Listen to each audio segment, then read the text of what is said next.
ونعوذ بالله من شرور أنفسنا ومن سيئات أعمالنا من يهده الله فلا مضل له ومن يضلله فلا هادي له وأشهد أن لا إله إلا الله وحده لا شريك له وأشهد أن محمدا عبده ورسوله صلى الله عليه وعلى آله وأصحابه ومن تبعهم بإحسان إلى يوم الدين. أما بعد، فإن أصدق الحديث كلام الله وخير الهدي هدي محمد صلى الله عليه وسلم وشر الأمور محدثاتها فإن كل محدثة بدعة وكل بدعة ضلالة وكل ضلالة في النار. Jamaah sekalian rahimani wa rahimakumullah. Alhamdulillah, kita bersyukur kehadirat Allah Subhanahu wa taala. Di sore hari ini kembali kita bisa berkumpul di majelis ta'lim kita dalam keadaan sehat walafiat. Alhamdulillah. Dan di antara kita atau kita semua alhamdulillah dalam keadaan puasa. Mungkin ada yang niatnya ini puasa 9 Dzulhijjah, ada yang niatnya puasa Wukuf Arafah. Semuanya sahih, semuanya benar. Semoga menjadi amal soleh untuk kita semua. Dan bagi yang sholatnya hari Ahad, maka besok puasa lagi. Yang besok dia Idul Adha, maka semoga ini menjadi saum Arafah yang pahalanya bisa menghapus dosa setahun yang lalu dan setahun yang akan datang.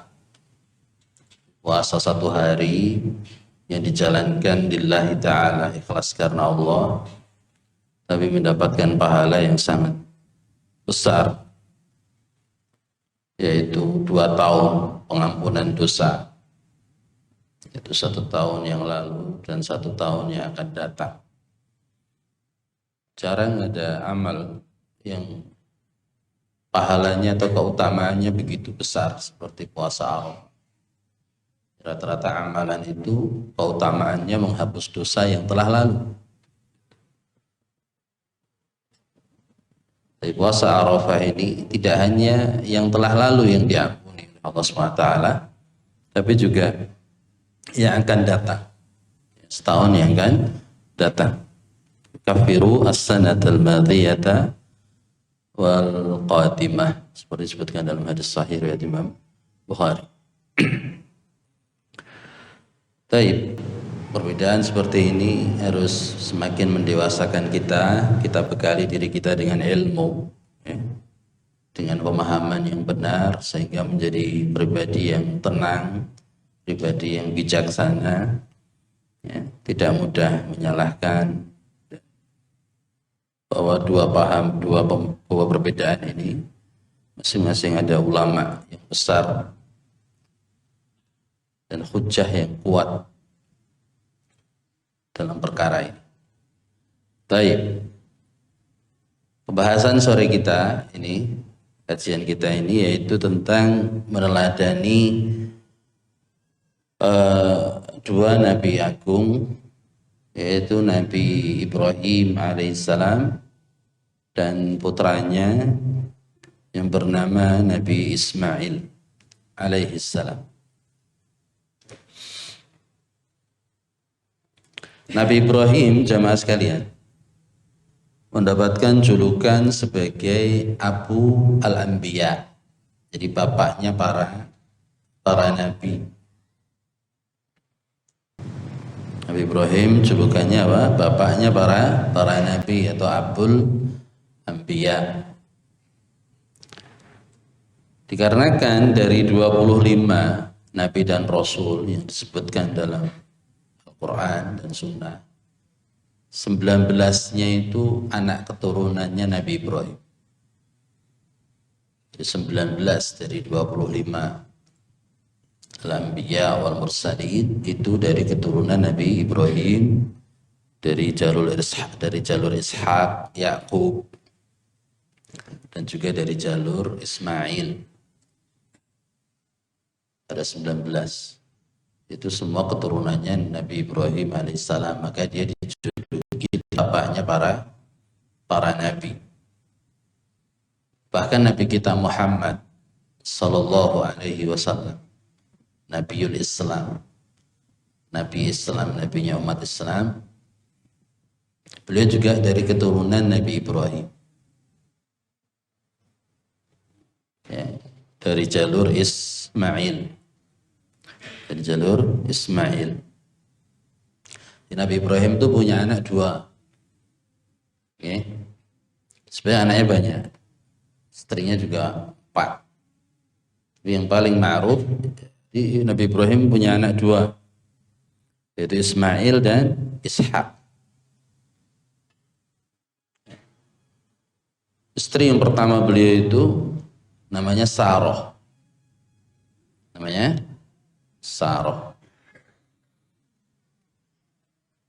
Istri yang kedua namanya Hajar.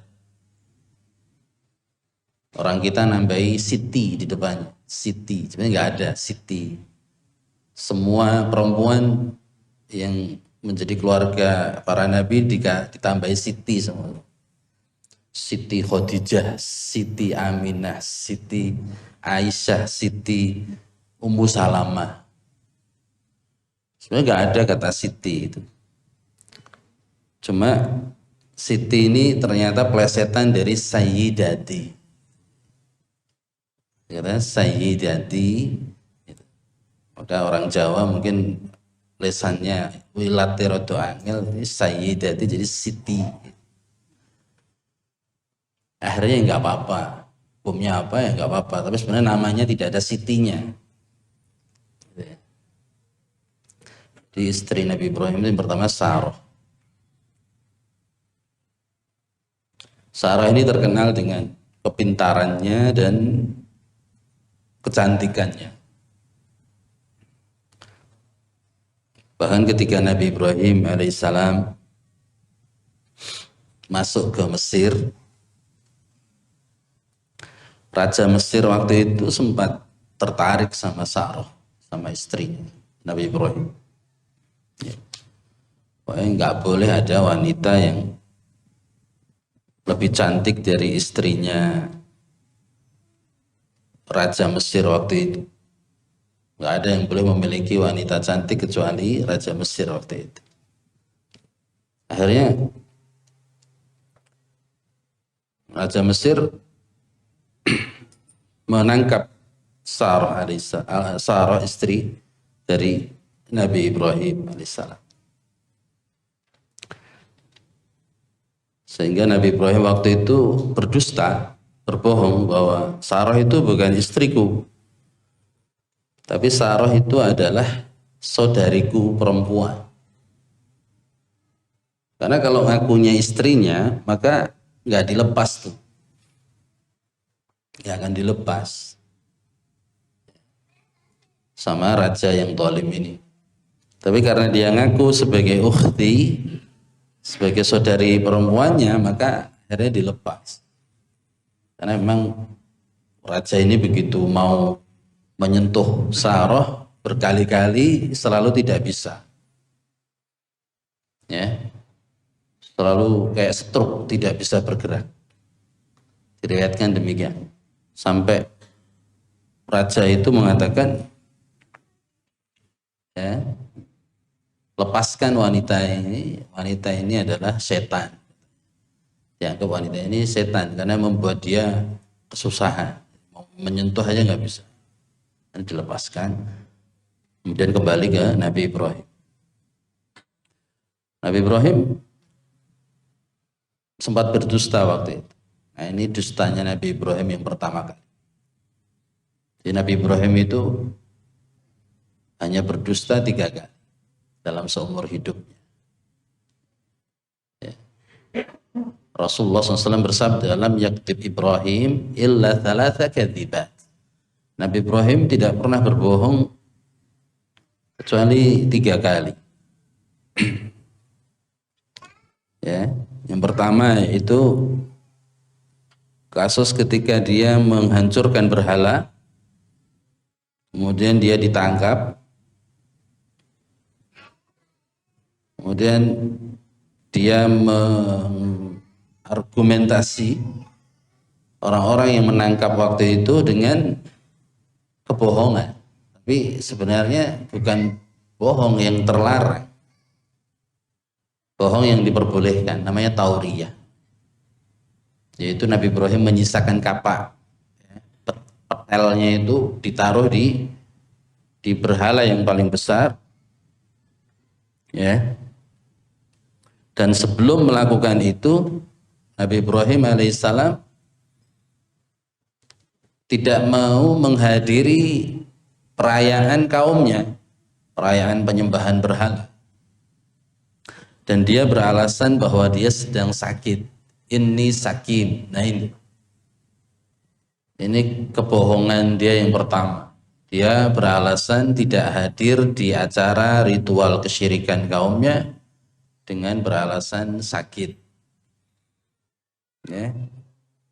Inni sakim, gitu ayatnya mengatakan demikian dalam surah Al-Anbiya. Sakit di sini dia tidak sakit badan, tidak sakit jasmani. Jadi takwilnya atau penjelasannya adalah dia sakit hati. Nabi Ibrahim sakit hati ketika ada perayaan kesyirikan menyekutukan Allah Subhanahu wa taala, sesembahan yang dia sembah, sakit gitu. Namanya tauriyah. Jadi kan kalau ada perayaan di kampung, sesajen, selamatan gitu, di punden atau di makam, acara-acara yang kesyirikan, tegas deso atau apa, acara-acara yang tumpengan dan sebagainya, itu semua jelas ada unsur kesyirikannya. Maka kita bisa izin tidak hadir di acara seperti itu dengan alasan sakit. Seperti Nabi Ibrahim beralasan sakit, padahal nggak sakit, nggak ngeluh, nggak meriang, sakit hati gitu. Sakit hati karena ada acara, ya, ritual-ritual seperti itu. Mungkin pas panen kayak gini ritual di sawah, syukuran kepada Dewi Sri gitu. Kemarin saya ditanya, apa hukumnya mendatangi atau datang ke Kek Dewi Sri gitu, di Sepat, namanya kebetulan Kek Dewi Sri. Ya saya jawab, ya nggak masalah, itu hanya sekedar nama, itu hanya sekedar nama. Tapi pemilihan nama itu juga sebenarnya nggak bagus, karena Dewi Sri itu tidak ada dalam Islam. Rakyat Sepat, masyarakat Sepat ini kalau semua muslimah, ya harusnya mengusulkan yang lebih baik. Berarti ada pengakuan kepada sosok Dewi Sri. Tapi datang ke situ nggak ada masalah selama di situ tidak ada maksiat. Pengajian di situ umpamanya, atau hanya ngantar anak naik baling-baling bambu, baling bambu. Komedi putar atau apa di situ, jajan di situ enggak ada masalah. Tapi penamaannya aja yang masalah. Ya. Jadi kalau ada acara seperti itu pakai alasan Nabi Ibrahim, ngapunten kula nembe sakit. Yo sehat, yo ati kula sakit. Karena ada bid'ah, mungkin acara yasinan, selamatan atau apa, sakit. Terus bohong Nabi Ibrahim yang kedua adalah tadi bohong tentang istrinya. Dia nggak ngaku Saroh itu istrinya, tapi Saroh diakui sebagai saudari perempuannya. Ini nggak bohong sebenarnya. Ini tidak bohong, karena memang waktu itu yang Muslim itu baru Nabi Ibrahim sama istrinya, sehingga istrinya ini dianggap sebagai saudari di dalam Islam. Saudari di dalam Islam, bukan saudari kandung. tapi saudari di dalam Islam. Nah, saya bacakan lengkap hadisnya ya.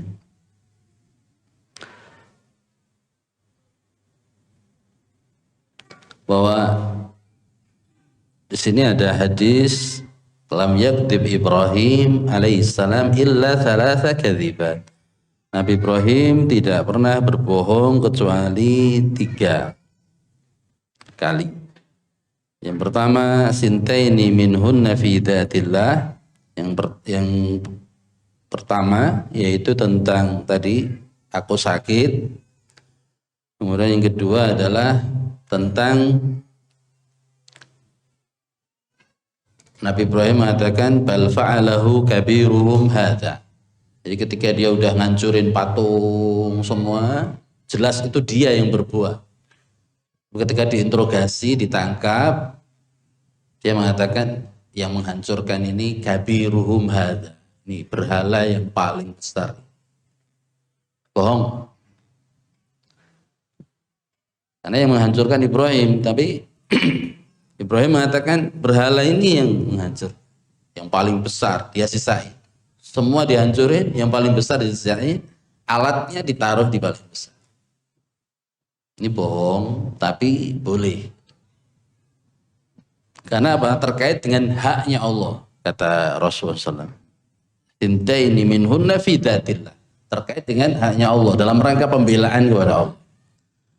Ternyata benar ketika Nabi Ibrahim mengatakan ini loh berhala yang paling besar yang ngancurin, jangan salahkan saya. Ternyata membuka pemikiran kaumnya untuk bertanya, mana mungkin katanya.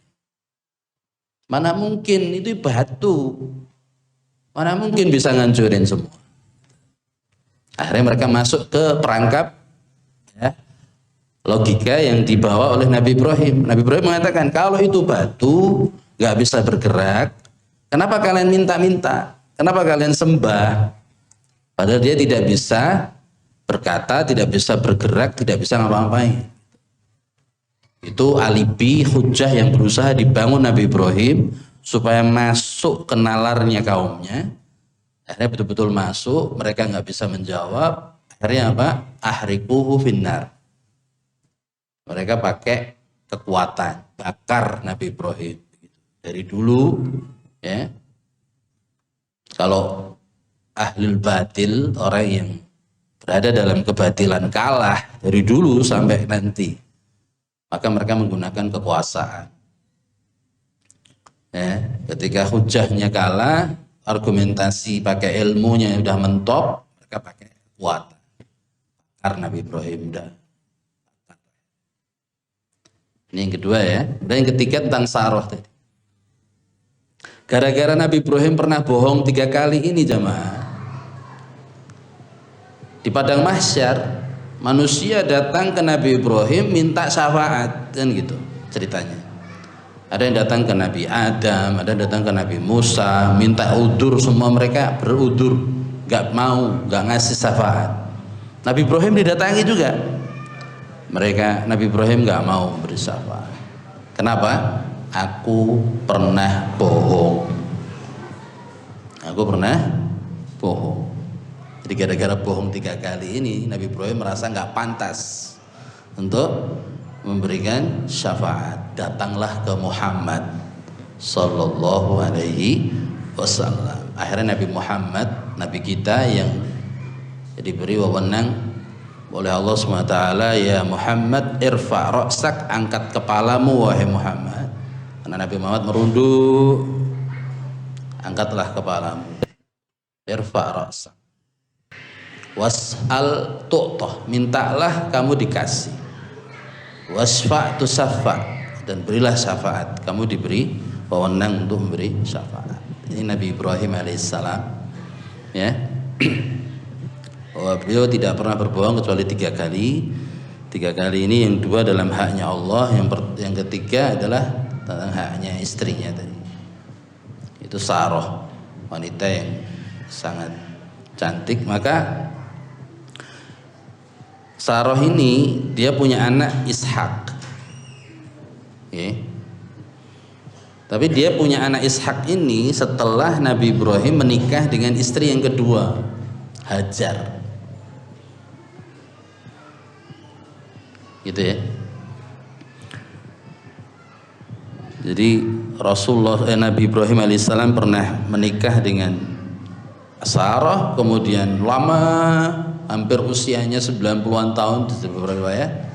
Sarah udah menopause, udah mandul, nggak bisa punya anak lagi. Karena Nabi Ibrahim menikah dengan Hajar. Hajar ini budak, beda sama Sarah. Dia ini budak Al-Qibtiyah Al-Misriyah, jadi dari suku Qibti dari Mesir. Dari suku Qibti dari Mesir. Nah, Hajar ini punya anak namanya Ismail. Duluan Ismail dibanding Ishak. Nah, setelah Sarah mengizinkan suaminya Ibrahim untuk menikah lagi, kemudian punya keturunan tadi. Karena kesabarannya Sarah ya menerima suaminya untuk menikah lagi, kemudian punya anak gitu. Akhirnya Allah karuniai Sarah keturunan juga, yaitu namanya Ishak. Jadi Ishak ini adik Ismail kalau secara usia. Gitu. Maka nanti keturunannya Ishak ini dari Sarah, ibunya. Yang cantik, yang cerdas gitu. Maka Ishak anaknya siapa? Yakub. Yakub anaknya siapa? Yusuf. Nabi-nabi Bani Israel itu dari keturunannya Ishak, pinter-pinter semua. Yahudi, bangsa Yahudi. Dan juga tampan-tampan semua, terutama Nabi Yusuf alaihissalam, bahwa dia mewarisi seperempat ketampanan laki-laki di dunia. Nabi Yusuf tampan kenapa? Ibunya Sarah, neneknya maksudnya. Neneknya adalah Sarah.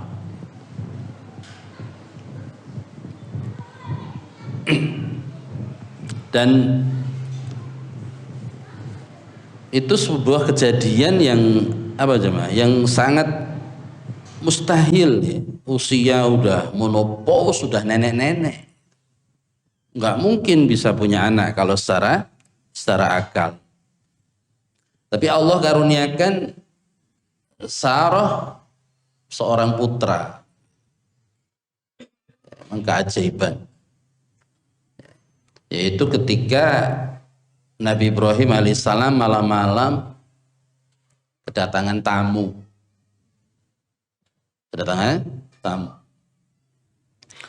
Tamunya adalah sebenarnya malaikat.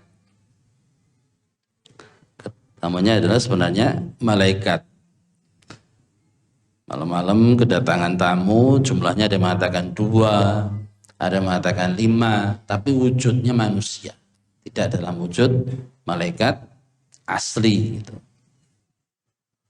Ya. Ini dijelaskan oleh Allah SWT dalam surah Az-Zariyat ayat 24 sampai 27.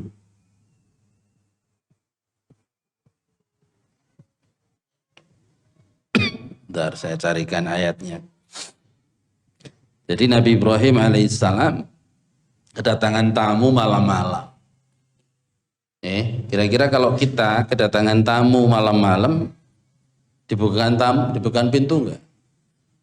Apalagi ada 5 orang asing semua, qaumun mungkarun dalam ayat itu. Orang asing, nggak kenal Nabi Ibrahim itu. Tapi Nabi Ibrahim mempersilahkan masuk, kemudian bahkan bi'ijlin samin, dia mempersiapkan ijl, anak sapi, kemudian samin yang gemuk, dan dia sembelih malam-malam dan dibikin gulai. Dibikin hidangan yang lezat. Malam-malam kedatangan orang asing dan mempersilahkan masuk, istirahat, dan dibikinkan hidangan, disembelihkan sapi ya, untuk memuliakan tamunya, dan dimasak malam itu juga. Ya, Ini kan berarti apa? Usaha yang luar biasa dari Nabi Ibrahim untuk memuliakan tamu. Kemarin beberapa waktu yang lalu saya sampaikan bahwa Nabi Ibrahim itu selain dikenal dengan bapaknya para nabi, Nabi Ibrahim juga dikenal dengan bapaknya para tamu. Karena usaha Nabi Ibrahim untuk menyambut tamunya itu betul-betul luar biasa. Dalam surah Adz-Dzariyat ayat 24-30, hal ataka haditsu dhaifi Ibrahim al-mukramin.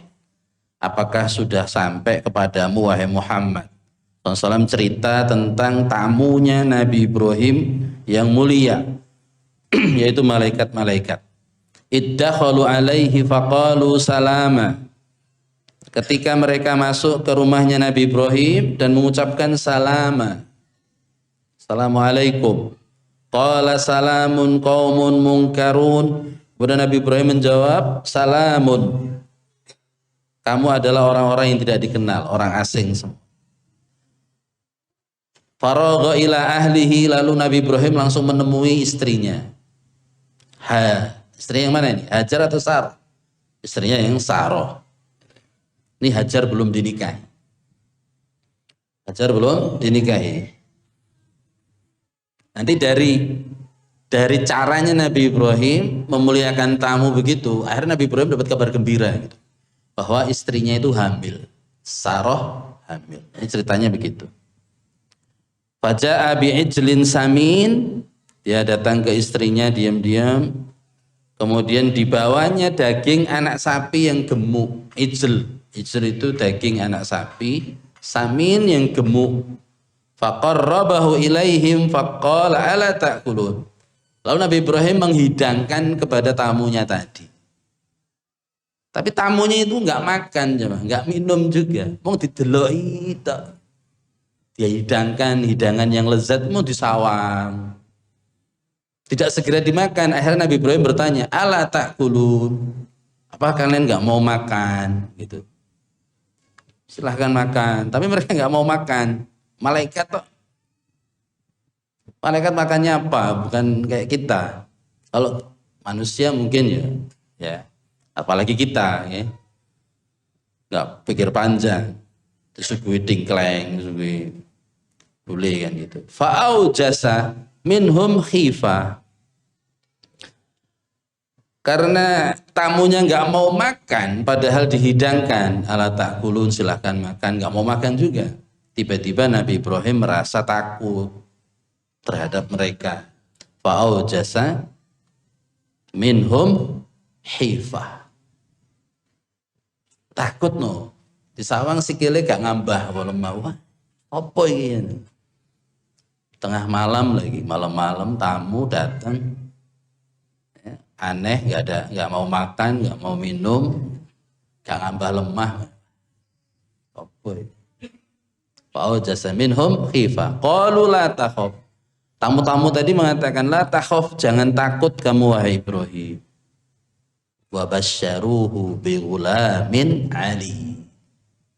Lalu malaikat-malaikat itu, tamu-tamu tadi, ngasih kabar gembira dengan kelahiran anak alim yang pintar, yang cerdas, yaitu Ishak. Jadi proses Sarah hamilnya Ishak seperti itu. Ya. Nabi Ibrahim melakukan amalan yang luar biasa. Luar biasa betul, luar biasa. Karena balasan Allah itu sebanding dengan amalan yang kita lakukan. Coba Nabi Ibrahim tadi, tamu berapa jumlahnya, malam-malam nggak kenal dia layani, nggak dia usir, dan dia berikan suguhan hidangan yang luar biasa juga. Ijl sami, dan dimakan, dimasak, udah mateng, dihidangkan. Maka para ulama menjelaskan bahwa barang siapa yang ingin diberikan suatu kemuliaan oleh Allah SWT yang besar, maka beramallah amalan yang besar. Seperti dilakukan Nabi Ibrahim. Maka ayatnya terakhir mengatakan qalu Kadzalika qala rabbuki innahu huwal hakimul halim. Malaikat-malaikat tadi mengatakan seperti itulah, ya. Kadzalika qala rabbuk. Allah SWT berfirman seperti itu, bahwa kamu punya anak, kabar gembira buat kamu. Ini titipan dari Allah SWT kepada kami untuk menyampaikannya kepadamu, wahai Ibrahim. Innahu huwal hakimul alim. Sesungguhnya Allah itu zat yang maha bijaksana lagi maha tahu. Jadi julukannya Ishak apa jemaah? Ghulamun alim. Anak laki-laki yang alim, cerdas. Ishak. Maka keturunannya ya cerdas semua. Bahkan ada yang mengakui bangsa Yahudi, Bani Israel itu bangsa cerdas. Gitu kan. Ishak itu populasinya di Palestina, bumi para nabi, lahirnya Nabi Isa dan yang lainnya. Kemudian Ismail populasinya di mana? Di Mekah. Nah, Ismail ditinggal sama Nabi Ibrahim alaihissalam sama ibunya, ya, berdua di kota Mekah. Biwadin ghairi dzar'in, lembah yang tidak ada tanaman. Mekah waktu itu. Julukannya Ishak, Ghulamun alim. Laki-laki, anak laki-laki yang cerdas. Terus julukannya Nabi Ismail apa? Ghulamun halim. Tadi alim, ini untuk Ishak, pintar, cerdas, pandai.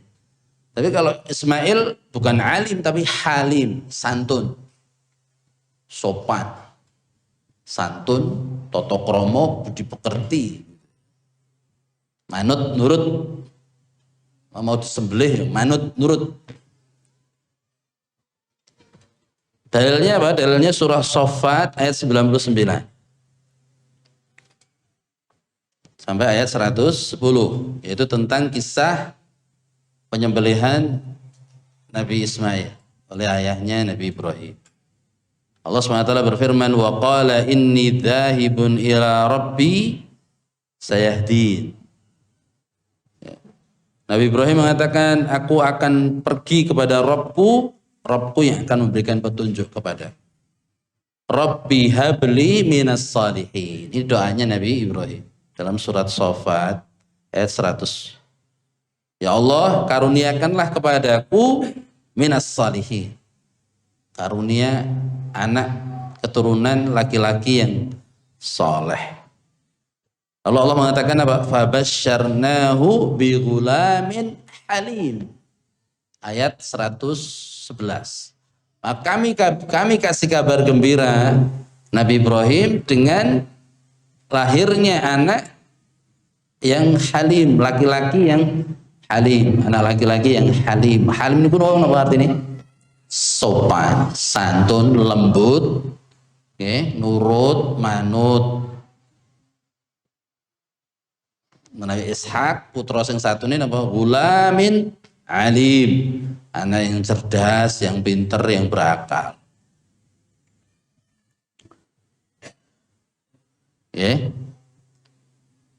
Kalau Ismail dari siapa? Dari ibunya Hajar. Falamma balagha ma'ahu sa'ya, ketika Ismail dia didamba-damba gitu ya. Anak yang diarep-arep. Terus anaknya itu bukan anak nakal gitu loh. Anak yang apa tadi? Anak yang sopan, yang lembut, yang menyenangkan orang tua, bikin bangga lah sama orang tua. Soleh betul. Ketika Ismail sudah di usia mampu, usia dewasa, qala ya bunayya, Nabi Ibrahim berkata, wahai anakku sayang, inni ara fil manami, aku melihat di mimpi, maksudnya manam, aku bermimpi tadi malam.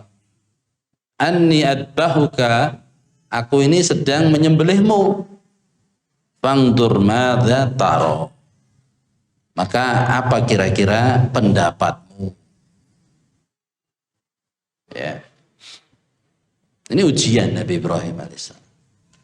Pengen anak dikasih anak, anaknya Halim lagi. Terus diuji Allah supaya menyembelih putranya, karena Nabi itu mimpi itu wahyu. Jadi mimpi bagi para nabi, para rasul itu wahyu bagi para nabi dan rasul. Selain nabi dan rasul ya bunga tidur, ya bunga tidur, hiburan, nggak ada makna apa-apa. Kita ini bukan nabi, bukan rasul. Kalau mimpi ya nggak usah bingungi. Mimpi cokot ulo, esoknya bingungi, jalur rabi. Nggak ada. Mimpi itu tidak pertanda apapun. Nggak ada adab, ada toto kromo yang diajarkan Rasulullah SAW. Kalau kita mimpi, ya bangun. Ya kalau bisa ambil air wudhu, ganti posisi. Awalnya mungkin miring ke kanan, ke kiri, ya ganti posisi. Terus meludah ke sebelah kiri, kemudian ta'awud, berlindung kepada Allah. Mimpi diuber-uber, dibunuh orang di apa, mimpi ketemu apa gitu ya. Itu bukan pertanda apa-apa. Diamalkan saja ajarannya, amalannya, insya Allah selesai. Terus jangan bingungi, bingungi. Marani dukun, marani ustadz, merenung, bingung dan sebagainya. Mimpi, kalau kita bukan nabi dan rasul itu bukan apa-apa. Kalau nabi dan rasul maka mimpinya wahyu, perintah. Kayak Nabi Ibrahim ini mimpi menyembelih anak. Ya, itu pertanda bahwa Allah inginkan seperti itu. Dan itu di malam ke-8 Idul Hijjah. Kemudian dari riwayat mengatakan malam berikutnya Nabi Ibrahim mimpi lagi malam 9. Kita di malam, ini malam 9, tadi malam berarti 2 malam yang lalu mimpi gitu. Maka malam tadi mimpi lagi beliau, maka besoknya kurban. Nabi Ismail ditaruh di atas Jabal Qubais, Abu Qubais. Jadi kalau umroh atau biasa diajak jalan-jalan, ya di dekat Arafah, pada Arafah itu ada gunung. Nah, gunung itu, bukit itu ada tubuhnya. Nah, di situ sebagai pertanda bahwa Nabi Ibrahim dulu pernah naruh Ismail di atas batu dan hampir disembelih, lalu diganti sama Allah dengan kibas, bikabsin azim. Masih ada itunya. Wallahu a'lam apakah itu benar, tapi itu diyakini betul. Jadi Nabi Ibrahim bertanya, nggak maksa ke anak. Ini bukti bahwa Nabi Ibrahim itu sosok bapak yang apa coba? Sosok bapak yang apa? Yang tidak otoriter ke anak. Ini bapak itu harus dekat sama anak laki-laki. Di saat banyak anak-anak kita yang laki-laki pada malu, izin nggak dekat sama bapaknya. Kenapa? Anak-anak kita laki-laki pada seneng sama temennya dibanding sama bapaknya. Digonceng ke bapaknya izin. Jak ngobrol gak nyaman. Karena apa? Anak laki-laki itu ya jangan sering-sering diomongi. Tapi anak laki-laki itu dijak ngomong. Beda ya. Ojo sering diomongi. Le kowe kudu. Anak laki-laki ya suka. Tapi diajak ngomong. Maka Nabi Ibrahim tadi, madza fangdur madza tar. Menurutmu piye? Gimana le? Laki-laki itu suka kalau dianggap. Maka bapak itu harus memposisikan kadang sebagai teman, sebagai partner untuk anak laki-lakinya. Ojo terus dikte, ngancem dan sebagainya. Itu roto-roto para bapak. Maka anak laki-laki dekete karo ibuke, mergo ibuke iki lembut. Gak nesu-nesu kaya pake. Pake sithik-sithik ngamuk, ngancem dan sebagainya. Kalau anak laki-laki kita ingin dekat sama kita, diajak ngomong, bukan sering diomongi. Itu penting ya. Jadi kita harus membangun omongan. Libatkan dia. Diminta idenya, gagasannya. Kalau laki-laki, anak laki-laki itu cerdas, itu niru bapaknya. Kalau bapaknya cerdas deh. Ini sejak ngomong tadi sering diajak ini. Pokoknya aja dikandani terus, tapi dilibatkan dalam pemikiran. Ya. Saya sering minta anak-anak itu untuk ngasih saran. Gimana menurutmu gimana? Dia masih kecil, masih SD, tapi kita libatkan. Mungkin apa kita libatkan. Maka Nabi Ibrahim di sini fangdur madza taro.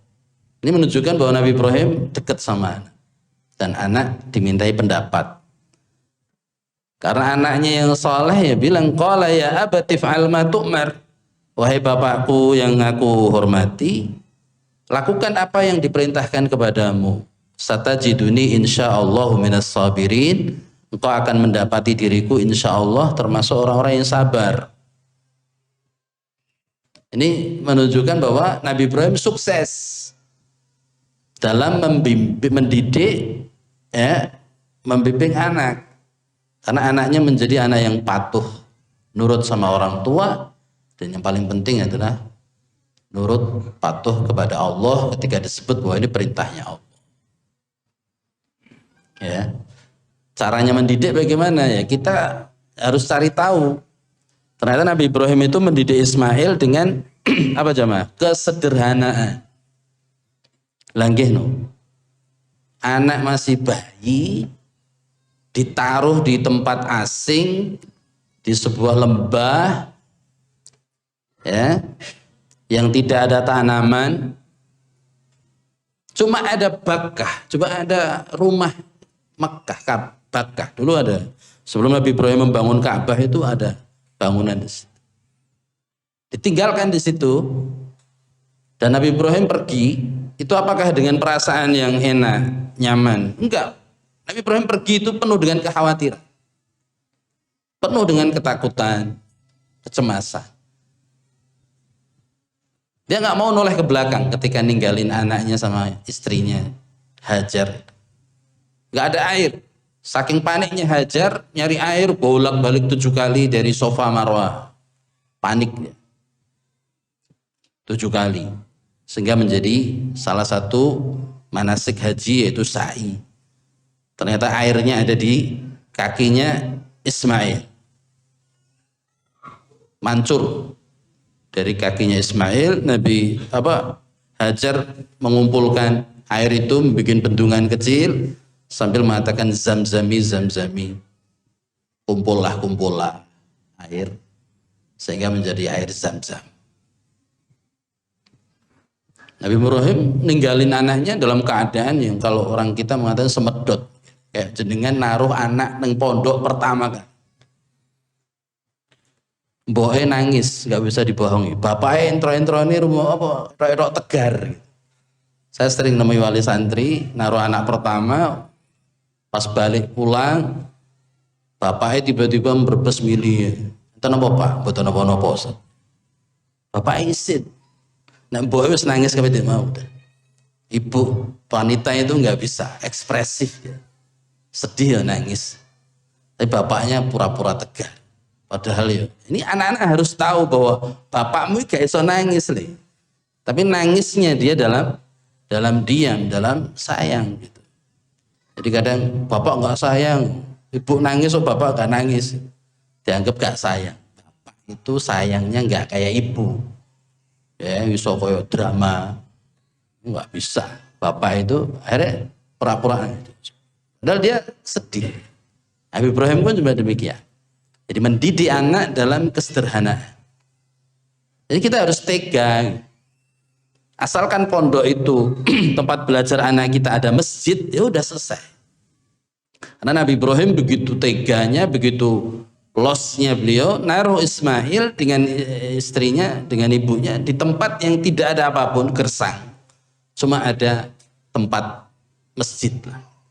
Bakkah. Ka'bah nantinya jadi Ka'bah. Jadi kalau kita cari pesantren ini yang sederhana, anak nyuci sendiri gitu. Lauk yang nggak usah enak-enak banget lah, yang penting dia bisa makan. Kesederhanaan ini membentuk karakter Ismail yang menjadi penurut, ya, menjadi sopan, halim seperti disebutkan dalam ayat. Falamma aslama, bapak sama anak ini udah pasrah, manut sama perintahnya Allah. Wa tallahu lil jabin, Nabi Ibrahim meletakkan anaknya di jabin, ya, di batu, kemudian keningnya itu udah dipegang begini. Maka sunnah ketika nyembelih itu tangan kiri megang kepala, ya, kaki kanan nginjak hewannya, tangan kanan megang pisau. Jadi jangan kaki nggak nginjak, tangan juga nggak megang, lepas tangan. Jadi orang nyembelih itu harus begitu. Jadi ketok roso. Jadi binatangnya itu ketok tumak ninah ngeten nih. Hewannya nonton si nyembelih katanya minggrang-minggring pedot orang gitu. Jadi hewannya juga nggak tentrem, nggak tenang. Jadi bahkan dalam riwayat disebutkan Nabi Ismail itu mensarati, ada ini bajuku kasih ke ibuku untuk kenangan. Tolong pisaunya diasah yang tajam, gitu. Tolong badanku diikat yang kuat. Gitu. Supaya Nabi Ibrahim nggak galau ketika nyembelih itu. Ismail udah pasrah, pisaunya udah tajam banget gitu. Gak perlu ngekek gitu. Nah ini juga bagi orang yang mau nyembelih besok, ya, pisau ini penting gitu. Aja mau nonton putih, ini baja putih, nggak dicek dulu. Ya, harus betul-betul. Dan kalau ada tekniknya, sekali bisa putus, maka dombanya nanti, kambingnya itu dagingnya nggak perengus katanya. Katanya tukang sate katanya. Tapi motongnya diekek munggah medun perengus. Perengus ki bukan salah kambingnya, salah sing beleh. Sombeleh ora. Bukan salah yang masak juga. Terus wana dainahu ayya Ibrahim. Ketika itu Allah memanggil, wahai Ibrahim, qad saddaqta ru'ya. Kamu benar-benar telah, ya, melaksanakan mimpimu, membenarkan mimpimu. Inna kadzalika najzil muhsinin. Begitulah kami akan membalas orang-orang yang baik. Inna hadalah wal balaul mubin. Ini hanyalah ujian yang besar buat kamu. Wa fadainahu bidhibhin azim. Kami ganti Ismail dengan sembelihan yang besar. Wa tarakna alaihi fil akharin, dan kami jadikan ini sebagai syariat untuk orang-orang setelah. Nah, kita kurban sampai hari ini karena meneladani sunnahnya Nabi Ibrahim dan sunnahnya Nabi Muhammad sallallahu alaihi wasallam. Salamun ala Ibrahim, keselamatan atas Nabi Ibrahim. Kadzalika najzil muhsin. Begitulah kami membalas orang-orang yang baik. Jadi karena Nabi Ibrahim orang yang baik, orang yang hebat, hidupnya isinya cuma apa jemaah? Mukjizat-mukjizat, miracle, keajaiban-keajaiban. Memang beliau luar biasa. Hampir orang biasa nggak bisa menyikapi ujian yang seperti ini. Ya. Kalau umpamanya kita di posisi kayak Nabi Ibrahim, ya mungkin kalau dikasih mimpi seperti itu kan cuma, alah Pak, mimpi. Atau kita tawari anak kita yang kayak sekarang, model anak-anak sekarang, ditawari, Le, mau nggak tak sebelih gitu. Apa dosaku Pak? Apa salahku? Gitu kan. Ini kalau Ismail sekarang, ya. Salahku apa? Gitu. Alah Pak, cuma mimpi kok, rasa dianggap. Kan gitu Ismail sekarang. Ismail dulu enggak pakai pikir panjang. Kalau itu perintah Allah, ya udah, lakukan apa yang diperintahkan. Ternyata itu ujian, itu ujian. Jadi kita pun juga diuji sekarang. Ya, kita ada duit atau enggak ada duit, itu tinggal komitmen, tinggal apa nggih? Prioritas kita ini. Niat korban enggak? Kalau kita niat, ya sebenarnya ada dan bisa. Usum burung, cuma bisa didengar suaranya. Itu 5 juta, nggak eman-eman. 3.500.000 beli.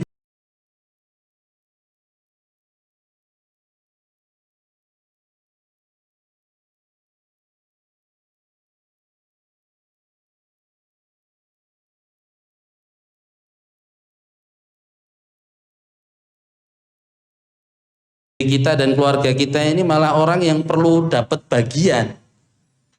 Nah, ini mindset yang harus dirubah. Saya ini nggak mampu, saya ini patutnya dikasih. Nah ini wis, jangan pernah punya mindset seperti ini. Jadi kita uang berapapun asal memenuhi syarat hewannya, lakukan itu. Kalau nggak bisa kolektif di kampung, sembelih dia di kebun. Sebelah dia di kebun, matang bagikan atau mentah bagikan. Itu lebih afdal. 1 ekor kambing itu berlaku untuk yang kurban plus seluruh keluarga yang di bawah tanggung jawabnya. Anaknya, istrinya, cucu-cucunya kalau masih di rumah dia. Tapi kalau udah pindah rumah, udah ini punya kewajiban sendiri, punya mampu sendiri, kata para ulama, dia korban sendiri. Ibu kandung kita masih di rumah kita, bapak masih ada di bawah tanggung jawab kita, 1 ekor tadi cukup. Gitu ya. Jadi jangan pernah kita nggak punya komitmen atau cita-cita untuk korban sehingga merasa tidak pantas korban, pantasnya nompo. Liane korban golek kupon. Baik. Jadi jamaah sekalian rahimani wa rahimakumullah, kisah Nabi Ibrahim dan putranya ini panjang. Kalau kita mau bahas, tapi menarik. Dari situ kita belajar ilmu parenting orang tua. Ya. Orang tua itu harus belajar. Masalahnya nggak ada sekolahnya. Ada nggak sekolah orang tua? Nggak ada. Sekolah anak banyak. Dari kecil sampai gede ada. Orang tua nggak ada sekolahnya. Padahal orang tua itu wajib punya ilmu dalam mendidik anak. Ya, banyak anak yang nggak terbentuk karena kesalahan orang tua. Ada yang memanjakan anaknya, dianggap itu didik.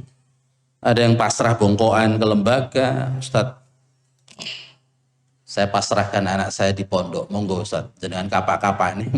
Penting kula bayar. Ini nggak benar. Maka anak yang dipasrahkan total tanpa sinergi orang tua, di pondok bagus, di rumah kotor lagi.